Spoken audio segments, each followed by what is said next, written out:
The truth about Hamas and militant Islam that no one is talking about. Today on The Grid. The Grid, a digital frontier of freedom. It's our platform where we talk about faith, politics, and commerce, where we analyze current events from biblical and common sense perspectives. I'm so glad you knocked. The door is open, and we have answered. Come on in and welcome to The Grid. Welcome, believers, family, friends alike. I'm Chris Kuhlman, the founder of the Kingdom Patriot Group, and welcome to our flagship podcast production, The Grid. But before we jump into today's topic, let's do a quick recap with our news and review.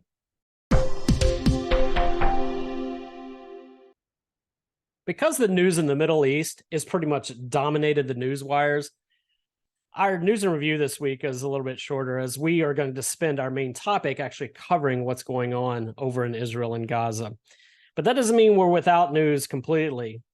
So I just have to point this out. Another week goes by in which the Republicans look like complete buffoons in our government, especially in the House. In secret GOP leadership meetings, Steve Scalise was nominated as Speaker, presumably to replace Kevin McCarthy, who was ousted last week. But that didn't last long because he couldn't get the support of about 30 Republicans. So now Steve Scalise is out. Before he even got the vote, he's gone. So now Jim Jordan is trying to garner support, but apparently the moderate Republicans are scared of him as well because he tends to throw out some bombshells out there. So it's just a complete mess and chaos. So just so you know who's been leading and is being considered to lead the Republican Party, CPAC rates the conservatism. It uses a score to do that. It rates the conservatism of all congressional members, and it combines the Senate and the House members together. So there's 258 senators and House members all together, at least as I understood, or at least who they rate, I should say, 258 that they rate. McCarthy, I did not know this, ranked 128 out of 258. And Scalise ranked 127. So these are really middle of the road guys. Not saying that's necessarily bad, but we have to be concerned about rhinos who are really more moderates, I would say more conservative Democrats than maybe conservative Republicans. That contrasted with Jim Jordan or Marjorie Taylor Greene. Jim Jordan's ranked number 11 and Marjorie Greene 8. So when you talk about conservatism, McCarthy and even Steve Scalise were not even on the same planet, at least from a pure conservatism standpoint and score. Now, personally, this is my opinion. I actually didn't think McCarthy had done a horrible job. He's in a difficult situation, trying to navigate the fact that we don't control the Senate. We don't control the executive branch. So very, very difficult. But perhaps it's time for a new path and for folks who are really going to toe the conservative line to make it into power. But what the country is seeing front and center is a complete fracture of the Republican House. And that does not bode well in these coming elections. If we're going to fight, let's do it behind the scenes. If we're going to argue, let's do it behind the scenes. When we come out, the optics of unification, the optics of working together as conservatives needs to be front and center, not the chaos. Also, this is kind of big news, and I want to break this down a little bit for you. It's the economic news. So how we measure inflation, in September, it showed that the pace of price increases is still grinding lower, though at a slow and uneven pace. It's like, what does that even mean? I'm going to share that with you in just a minute. So prices in the United States increased 0.4% from August to September, a slowdown from the previous month. Thursday's report from the Labor Department also showed that annual consumer inflation in September was unchanged from a 3.7% rise in August. So I'm going to stop there. We could really dive into all these factors. The core prices, food and energy prices, they're even up higher than that. But when you hear the word 3.7% annual inflation, does that give you pause and you say, oh, well, that's much better. That's much better than what we've been. The Fed's target rate's 2%, so we're getting pretty close to that, right? No, because you have to understand there's a new baseline involved. Yes, the Fed is targeting a 2% inflation rate because we know that is what's most healthy for our economy. So when we see 3.7, yeah, we're getting closer to that number, but it's stubborn. It doesn't seem to be coming down. But that's 3.7% on top of the 9, 10, and 12% that we saw. So it would be like saying, I have this $100 car, or not $100 item, I should say, that the Fed says should be going up 2% every year. That's healthy inflation. So it'd be 100 this year, it'd be 102 next year and change, then 104 and a little bit more. That would be the necessary, or I guess the most healthy method of inflation. But what we've experienced would be more like it went from 100 to $112. And now it's getting down to where, well, it's $112. Now it's going to 115. It's going to 117. This 3.7% inflation rate, this annualized of the core prices of 4.1, is on top of that. Is the rate. It is still growing. It's still growing at that rate after astronomical inflationary increases. So you need to understand, when you see this, this is meant to say, hey, everything is going better. And it's really not. We actually haven't seen deflation at all. So prices are sticky, they're stagnant. As long as the demand is high, as long as we keep printing money, inflation, this is what it's going to do. It's just going to continue to go up. So I wanted to level set that, because when you hear this economic news, it sounds like, oh, we're getting to where we need to be. But you need to remember, this is built on the baseline of extraordinary inflation over the last couple of years in the Biden administration. So hopefully that's a little more clear for you, and that you can take some of these statistics with a little bit of grain of salt. It's short, like I said, but for this week's news and review, that's a wrap. I promise we're going to get to the topic of Hamas and Islam and all the events of the Middle East shortly. But real quick, let's hear a word from Red Balloon, our sponsor. Let's say hello to our friend at Red Balloon, Andrew Krapuschetz. If you're a business owner, then you know hiring quality team members is a real challenge, and a bad hire can destroy workplace culture and cost you tens of thousands of dollars to unwind. That's why we use Red Balloon. They specialize in connecting job seekers and employers with aligned values without all of that woke nonsense. Over 15,000 job seekers visit Redballoon.work every week, looking for businesses that won't force them to pledge allegiance to a bunch of liberal policies. Every job seeker on Red Balloon pledges to pursue excellence in their work, create success for themselves and their employer, and avoid bringing personal political agendas into the workplace. At Redballoon.work, learn about the packages for entrepreneurs, small businesses, larger enterprise businesses, and even a recruiter service to help you find your people. Finding the right people can make or break your company's future. Check out Redballoon.work today.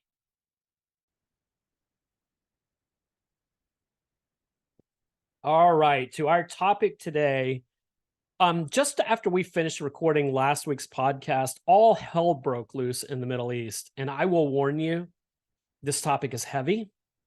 It's sobering. It's very difficult to hear. But what I will ask of you is, please go on this journey with me. Please go ahead and listen to this whole thing, because I think you're going to find it enlightening. And I don't think you're going to hear this particular analysis on any other news source. So let's just go back. It's October 7th, 6:30 a.m., and the sirens are blaring in Jerusalem. An estimated 2,200 rockets were fired towards southern and central Israel, and that included Tel Aviv, it included Jerusalem, and it came from Hamas militants. And this was all according to the IDF. You'll hear me refer to that. That's the Israeli Defense Forces. That morning, October 7th, the IDF said that over the past hour, the Hamas terrorist organization launched massive barrages of rockets from Gaza into Israel, and its terrorist operatives have infiltrated into Israel in a number of different locations in the south. Videos show hundreds of Hamas soldiers breaching the Israeli border from Gaza by boat, by pickup trucks, and even motorized hang gliders. I should say motorized paragliders. I want you to hold on and remember that, motorized paragliders, because I have an important comment about that a little bit later. At 11:30 a.m., Benjamin Netanyahu declares Israel is at war. At 5 p.m., October 7th, Benjamin Netanyahu says the following: "This morning, Hamas launched a murderous surprise attack against the state of Israel and its citizens. We have been in this since the early morning hours. I convened the heads of the security establishment and ordered, first of all, to clear out the communities that have been infiltrated by the terrorists. This currently is being carried out. At the same time, I've ordered an extensive mobilization of reserves and that we return fire of a magnitude the enemy has not known. The enemy will pay an unprecedented price. And in the meantime, I call on the citizens of Israel to strictly adhere to the directives of the IDF and Homefront Command. We are at war and we will win it. October the 8th, next day, 5 a.m. It's reported that 30 Israeli police officers are killed in Sederot. I'm not sure if I'm pronouncing that place correctly, where Hamas actually took over a police station. By 9 a.m., there are now more than 100 Israelis have been taken hostage. And at the end of this second day, more than 700 are dead in Israel. October 9th, 6 a.m., we now know that American citizens are victims as well. At 8 a.m., IDF jet fighters have hit more than 130 locations in Gaza, including activities such as they cut off water, electricity, fuel, full bore. At 1 p.m., Hamas threatens to start executing hostages unless Israel stops bombing people's homes. More on this later, because that statement is pretty much pure propaganda, and you'll understand why in a minute. Reports continue to surface of families being slaughtered in their homes and beds, being burned alive, women being raped, and their dead bodies being dragged through the streets, and babies and children being beheaded. Israeli Defense Minister Gallant said the following: "We will not allow a reality in which Israeli children are murdered. I have removed every restriction on our forces. We will eliminate anyone who fights us and use every measure at our disposal. Anyone who decapitates citizens or murders women and Holocaust survivors will be eliminated." So where do we stand today as we're now more than a week away? Well, more than 1,500 Israelis have been killed in this, I won't even call it conflict. It's an outright terrorist attack. But this includes Americans, it includes French, it includes people from other countries as well. In addition, hundreds of hostages and others are completely unaccounted for at this point. Politically speaking, Hezbollah is mobilizing. We now know that Iranian officials met in Beirut, and if not outright ordered the attack, at least supported and planned this attack for Hamas. Most Jews are describing this as the worst attack, this Nazi-style attack, since the Holocaust. And I can assure you that Jews do not throw around that term very lightly. They say that with great care. So does this surprise you? Does this attack surprise you? Does the violence surprise you? If you ask retired Colonel Alan West, who's a former representative from Florida, I bet he would say he is not surprised in the least, because, as he put it, this is what they do. If you read their teachings, if you understand their motivations, their commitments, their plan and purpose, this should not surprise you, other than maybe the scale. The reason this doesn't happen every day is, quite frankly, that group of people, Hamas, does not have the technology nor the size of the army where they can do this on a regular basis. They're going to pay a heavy price for this, undoubtedly.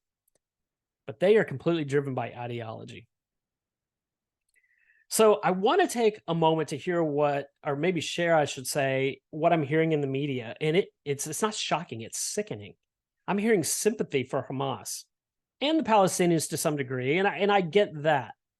I get that the Palestinians are governed by Hamas. And can you imagine a situation where our country is being governed by terrorists? That doesn't sound like a great plan.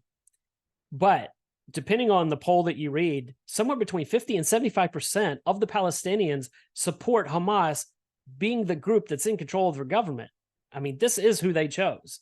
Not saying they have fair and free elections, but I'm just saying, let that sink in for a bit.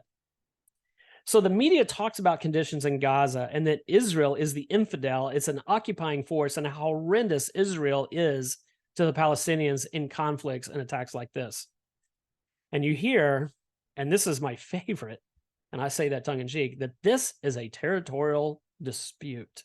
This is just the Palestinians being upset about their land. Well, I want to talk to you about a historical territorial dispute, but I want to go back a few years. It's 1776. We have the United States and we have England. What is the United States saying? We're saying we don't want taxation without representation. We don't want quartering of soldiers in people's homes. We want the ability to govern. You're telling us we can't govern. We don't want to continue to be neglected, to be ignored by the king thousands of miles away and still having to ask permission for basic rights and basic decisions just to self-govern. There was a geography issue. You're over there, we're over here, and all you're doing is reaping the benefits of the colony, but you're not helping us at all. You're acting like this is territory that's right next door, but we are different. We need help. So ultimately, the Declaration of Independence was born, and the Declaration, and I'm summing this, I'm paraphrasing, but we have the right, in fact, we have the duty to throw off a government with these kinds of grievances. And so it was England that said, oh, no, you won't. We're going to send forces to America, and we're going to pound you into submission. We didn't invade England. We didn't declare that we would seek the destruction of England. We merely wanted to be free people, to be self-governed, to worship freely in our land. That is truly a territorial dispute. And a war broke out because of that. The dispute, who was in charge of the land, was really because the colonists said, we have the right to self-govern ourselves here. We're not part of England. So how does that compare to the narrative where you hear not just the media, but you hear Hamas saying this is a territorial dispute? It's a complete lie. That this is all about a territorial dispute with Israel. It is an ideology dispute. And so the question I would ask you is, did you know that Hamas already self-governs? Did you know that Israel is not involved in their government? You probably didn't know that. Israel doesn't dictate anything to them other than, hey, you can't just fire rockets at us and think that we're not going to respond. I mean, that's kind of government protection of its citizens 101. The unspoken truth is Hamas doesn't want Gaza. They want all of Israel. They believe that all of Israel is their land, and they want Jerusalem, and they want it all. And they see a future where the Jews don't exist. And you think I'm being extreme. I know you do. But don't take my word for it. Let's read Hamas's own charter. Some people refer to it as the Hamas covenant. So it says, on the destruction of Israel, that's one of the items. Israel will exist and will continue to exist until Islam will obliterate it, just as it obliterated others before it. Okay, that doesn't sound like a territorial dispute. They want to obliterate Israel. Okay, let's talk about some of the other things in the news about this territorial dispute. Can't we just come to a peace agreement? Can't we just, I say policy of appeasement, but can't we come to just agreement of who's going to control what? Well, again, let's read the Hamas covenant. Peace initiatives and so-called peace solutions and international conferences are in contradiction to the principles of the Islamic resistance movement. Those conferences are no more than a means to appoint the infidels as arbitrators in the lands of Islam. There's no solution for the Palestinian problem except by jihad. Initiatives, proposals, and international conferences are but a waste of time and an exercise in futility. I'm not saying that the peace isn't going to work. That's what they're saying. They're saying you can't. So they also have another section here condemning the Israel-Egypt peace treaty. This is what they say. Egypt was, to a great extent, removed from the circle of struggle against Zionism through the treacherous Camp David agreement. The Zionists are trying to draw other Arab countries into similar agreements in order to bring them outside the circle of struggle. Leaving the circle of struggle against Zionism is high treason. Okay, did you just catch that? You're saying by negotiating with Israel, you're now not fighting Israel. And by doing that, you've committed high treason. Ideology and mindset. You need to understand this. And then it goes on to say, and cursed be he who perpetrates such an act. You've committed treason and you're to be cursed if you negotiate with Israel. Okay, how about the Day of Judgment? The Day of Judgment will not come about until Muslims fight Jews and kill them. Then the Jews will hide behind rocks and trees, and the rocks and trees will cry out, "O Muslim, where there is a Jew hiding behind me, come and kill him." Not my words, directly from the Hamas covenant. This is what this group, these folks that govern Palestine, that govern in Gaza, this is what their commitment is. And these are just a few examples from these excerpts. Hamas, militant Islam, is committed to the complete destruction of the Jews. Does that sound like a territorial conflict to you? Yes, they talk about getting rid of the infidels and every inch of Palestine should be devoted, and we'll call it Allah land at that point. But how does this lead to the rape of women, the beheading of children, murder, burning people alive, and worse, sacrificing even their own citizens? Does that last statement raise an eyebrow, sacrificing their own citizens? Did you know that Israel issues warnings via text message and flyer and pamphlets and many other means to the citizens of Palestine, to the Palestinians, to let them say, get out of that building, get out of this district because we're about to destroy it? And did you know Hamas, at best, tells its citizens, ignore the message, and at worst, will kill people who try to evacuate their own citizens? And why? Because we have videos of them saying that well, I guess I should backtrack. We have videos saying this fulfills their propaganda, and you need to know where Hamas is. There's no Pentagon for Hamas. They don't have a headquarters like that. They have HQs in hospitals, schools, apartment buildings, libraries, and other places surrounded by people in public, surrounded by their civilians and citizens. And why? Because they've openly stated that if Israel takes out Hamas and kills civilians in the process, it's actually good for Allah. It's good for the promotion of militant Islam. It's good for propaganda against Israel because they use that to claim how bad Israel is. I thought Benjamin Netanyahu, the prime minister of Israel, had one of the greatest quotes when it talked about this. He said, "We use our missiles to defend our citizens, but Hamas uses its citizens to defend its missiles." So sobering. So folks, who thinks like that? What kind of ideology has that mindset that we're going to sacrifice our citizens just to make the enemy look bad? We're going to put all of our military in places where we know that if we're attacked, it will kill our civilians. It will kill our women. Who thinks like that? Well, this is where the rubber meets the road in today's podcast and what I really want to share with you, because I want to help you step into the world of a completely different mindset that you may not be aware of. There's always dangers in situations like this to think that the enemy, to think that other cultures think like we do, think like Westerners, think like Christians. Because as a Christian, are we not taught, love God, love people, treat others more important than yourself? Think with others' needs in mind first before even your own. Right and wrong is not only a staple of Christianity, but is the very foundation of our system of government. Rule of law, right and wrong, actions and consequences.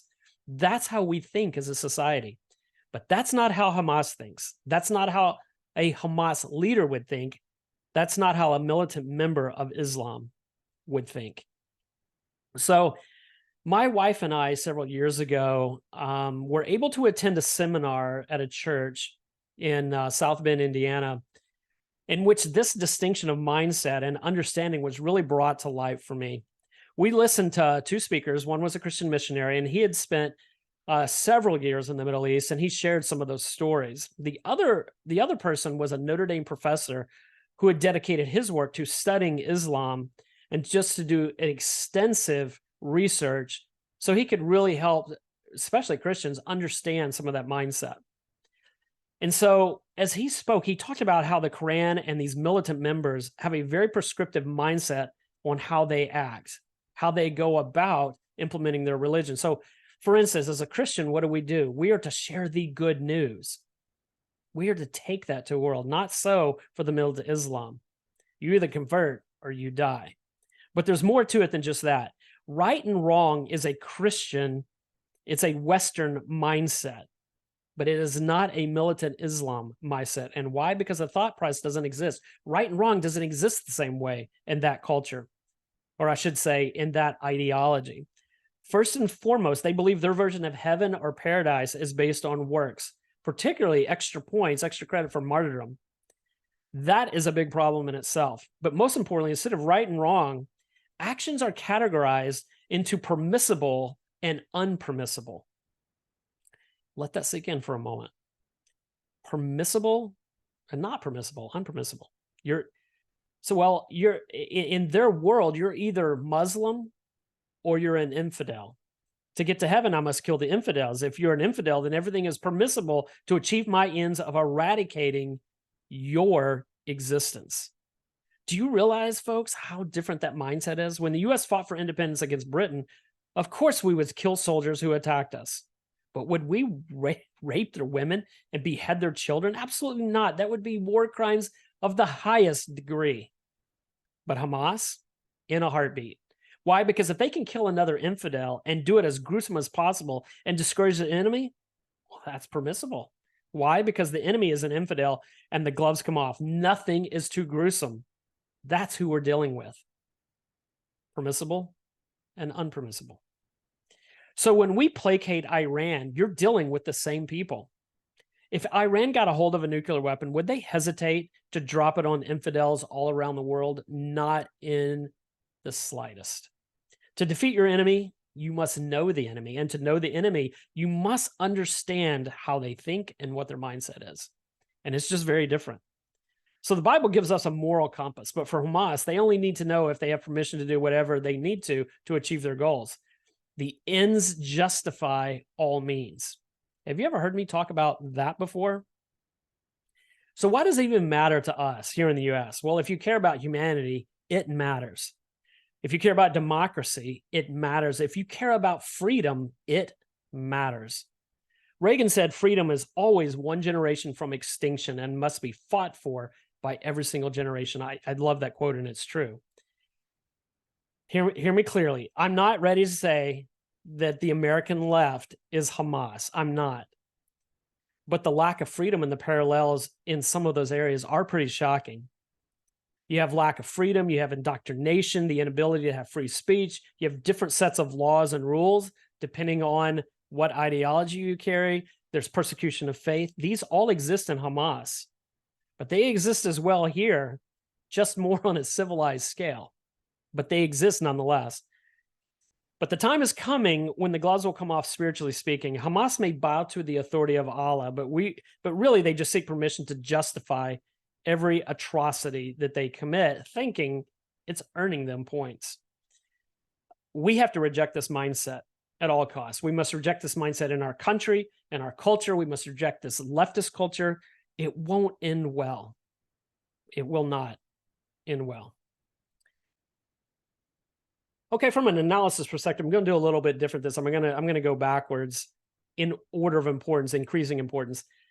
All of this happening in the Middle East, I think it's yet to be seen what all the commerce impacts are going to be. But when there's a war, prices go up, fuel goes up, goods and services increase in price, scarcity becomes a problem. It just depends on, I should say, the magnitude of the war, on how well that impacts. But often these wars impact the price of oil, so we'll just have to see. That being said, I don't see anything good for this in our economy. Unless you're a weapons manufacturer, that you may be pretty excited about that. I'm sure we could talk about that at another point. From a political perspective, I want to break the politics into a couple categories. But first, I want to talk about government politics, and particularly, I want to talk about the display of weakness. The U.S. currently displays such weakness in this administration. You can see it in Blinken's comments. You can see it even directly and indirectly. How about our exchange with Iran? 6 American hostages for $6 billion in money. Do you think for a moment this is not going to come back to haunt us? It turns out that our foreign policy, the weakness in foreign policy, has consequences. I've heard it said that no one has lost a war because its military is too strong. That's strength.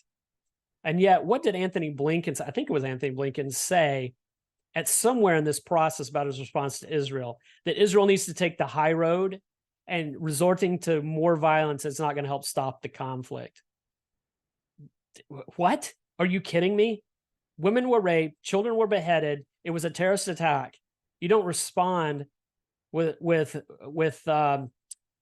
just placating and defriending on Facebook. I mean, you've got to show strength.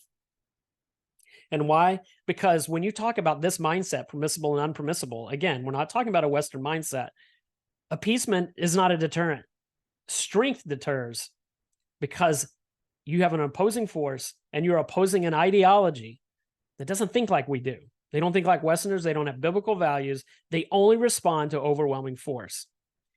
So when I think of strength and clarity, particularly in politics, here's an example of what not to say. Anthony Blinken, exact front and center.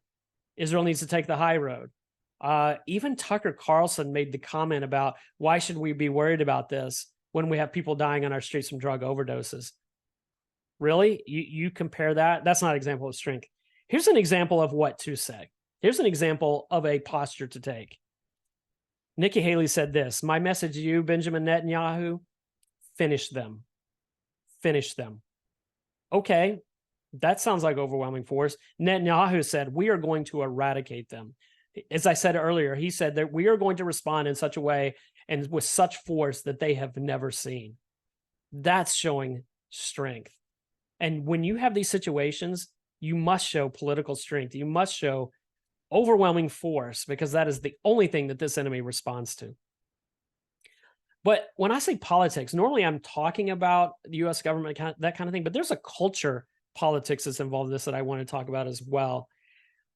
I am maybe not shocked is the right word, but sickened is probably better. I'm sickened at the demonstrations that I've become aware of on college campuses around the country, where students who've had life easy, who don't even know what real conflict is like, are chanting death to Israel and we support Palestine. It happened at Harvard. It's happened at a lot of places. These students, they're so ignorant. They're completely misinformed at best, or at worst, they're just militant implants that are part of this process. You cannot look at Hamas in light of the information that I just shared with you and not come to the conclusion that this is the embodiment, the personification of evil, and it must be eradicated.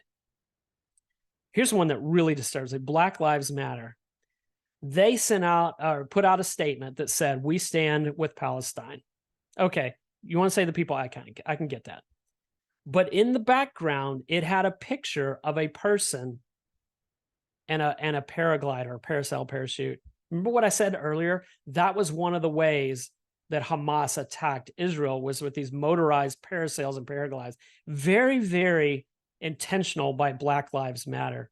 And then they've had some LGBTQ flags and some of their other statements, which, you know, another commentator just pointed out. That's almost funny when you think about that, because if you are LGBTQ in Palestine under the rule of Hamas, you know what you are? You're dead. You're dead. That they don't support that. I mean, they're the worst human rights violators of all time. So, I mean, come on, Black Lives Matter.